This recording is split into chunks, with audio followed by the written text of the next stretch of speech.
The St. Valentine's Day Massacre, a sordid tale of Prohibition crime and the bloody feud that once overtook America. The St. Valentine's Day Massacre remains one of the most infamous events in American criminal history. A brutal and calculated execution style killing, it symbolized the violent climax of the gang wars that plagued Chicago during the Prohibition era. To understand how this shocking crime came to be, one must look at the broader social and political environment of the 1920s, an era that America idolizes and perhaps in some respects longs to return to. But let's talk particularly about the role of Prohibition in fueling organized crime. The rise of speakeasies and bootlegging provided criminal organizations with lucrative opportunities, paving the way for figures like Al Capone and Bugsy Moran to amass immense power. So let's talk about the Prohibition era and the rise of organized crime. The 18th Amendment to the United States Constitution, ratified in 1919, well, that's a synchronicity for you, made the manufacture, sale, and transportation of alcoholic beverages illegal. This law, enforced through the Volstead Act, was intended to curb the moral decay associated with alcohol consumption and reduce crime and corruption. At least that was the intention at the start. However, it had the opposite effect. Rather than limiting alcohol use, Prohibition drove it underground, creating a thriving black market where criminals supplied liquor to willing customers. Speakeasies, illegal bars that sold alcohol, proliferated across the country, and the demand for illicit booze skyrocketed. With such high stakes, criminal syndicates emerged to control the distribution of alcohol, leading to the territorial gang wars and disputes that came incredible bloodshed, so to speak, right? Bootlegging became the cornerstone of organized crime, and soon mob bosses were not just selling liquor, but controlling entire supply chains from production to distribution. Chicago became a hotbed for criminal activity, with various gangs vying for control over the city's alcohol trade. Among these criminal figures, Al Capone rose to prominence, earning a reputation as a ruthless yet cunning crime lord. His grip over Chicago was nearly absolute, and his ability to evade law enforcement made him an almost untouchable figure in the world of organized crime. So let's talk about the King of Chicago, Al Capone. Alphonse Al Capone was born in Brooklyn, New York, my hometown, in 1899.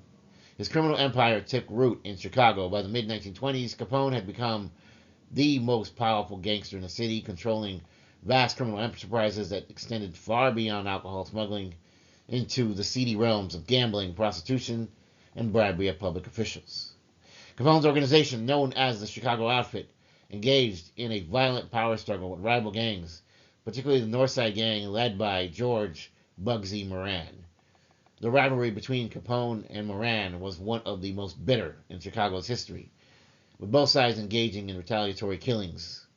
By 1929, the time of Herbert Hoover, tensions had reached a boiling point, and Capone had sought to eliminate Moran once and for all. What followed was an event that would cement Capone's name in history, that which is known as the St. Valentine's Day Massacre. Let's have a detailed exposition of what occurred during the massacre. On the morning of February 14, 1929, 7 members and associates of Bugsy Moran's Northside Gang were lined against the wall inside a garage at 2122, consecutive numbers, North Clark Street in Chicago. What happened next was a meticulously planned execution that sent shockwaves throughout the nation. 4 men, 2 of whom were dressed as police officers, entered the garage under the pretense of conducting a raid and inspection. The gangsters inside, believing it to be an actual routine police operation, complied with the orders and lined up against the wall. Then, without warning, the gunmen opened fire with Thompson submachine guns, Tommy guns as we call them, shotguns ruthlessly mowing down the unarmed men. The victims included Moran's top lieutenants, Frank and Peter Gusenberg, Albert Kachalek, Adam Heyer, Reinhard Schwimmer, John May, and James Clark. The brutality of the massacre was unparalleled. Bodies were riddled with bullets, some shot more than a dozen times. One of the victims, Frank Gusenberg, was still alive when police arrived, but he succumbed to his wounds shortly thereafter, and he did not identify his attackers, even with his final breath. StopSnitching.com. So who was behind the massacre? Although no one was ever officially charged with the St. Valentine's Day Massacre, many believe that Capone had orchestrated the killings to eliminate Bugsy Moran and to cripple the Northside Gang. Capone, however, had a seemingly airtight alibi, all too convenient.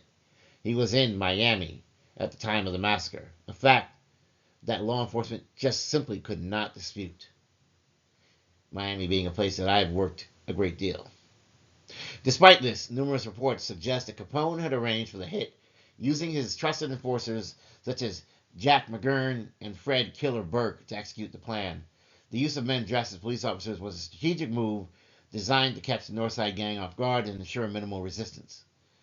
Moran himself narrowly escaped death that day. He had arrived late to the garage and upon seeing what appeared to be a police raid, turned away before the shooting began.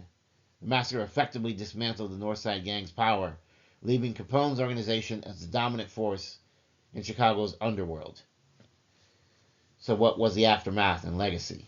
Well, the St. Valentine's Day Massacre shocked the American public, bringing unprecedented attention to the violence stemming from Prohibition-era crime.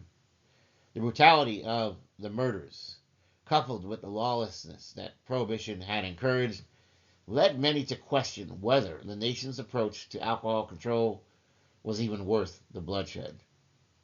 Law enforcement intensified its efforts to take down Al Capone, and within a few years, he was eventually arrested, as you may have seen in the Untouchables movie, but not for murder or racketeering, but for tax evasion. In 1931, Capone was sentenced to 11 years in federal prison, effectively ending his reign over Chicago. By the time he was released in 1939, his health had deteriorated.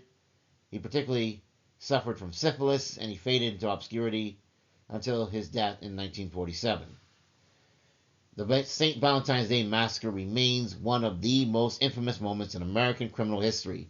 It is often referenced in films, books, and television shows as the epitome of organized crime's ruthless nature. Yet, despite extensive investigations, the true masterminds behind the massacre were never officially brought to justice, nor their deeds brought to light.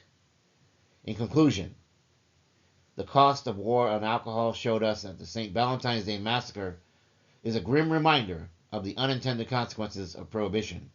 Rather than curbing crime, the war against alcohol fueled the rise of black markets, powerful criminal empires, widespread violence, unprecedented corruption. The massacre itself was not just an isolated event, but a symptom of a larger societal struggle between morality and practicality. In hindsight, Prohibition nearly tore America apart at the seams, demonstrating that certain battles may not be worth the cost. The eventual repeal of the 18th Amendment in 1933 was an acknowledgement that criminalizing alcohol had done far more harm than good. However, compared to the war on drugs, some may very well question what is the line to be drawn here. Nonetheless, this served as the end of the Prohibition days and the danger of enforcing morality through legislation, at least as far as alcohol went. Whether other spheres continue to remain stubborn in this respect, time will tell. But this is a tale of power, ambition, and the devastating consequences of policy-driven crime wars, and a stark reminder that these wars may not necessarily be fought with brute force, because the outcome and the toll is far too great. Please don't forget to like, share, and subscribe. If you're new here, this is a safe space. If you're returning, I love and appreciate you so much, and I'm glad that you're back. In the name of the Most High God, I wish you health, wealth, prosperity, and abundance. Blessings and protection.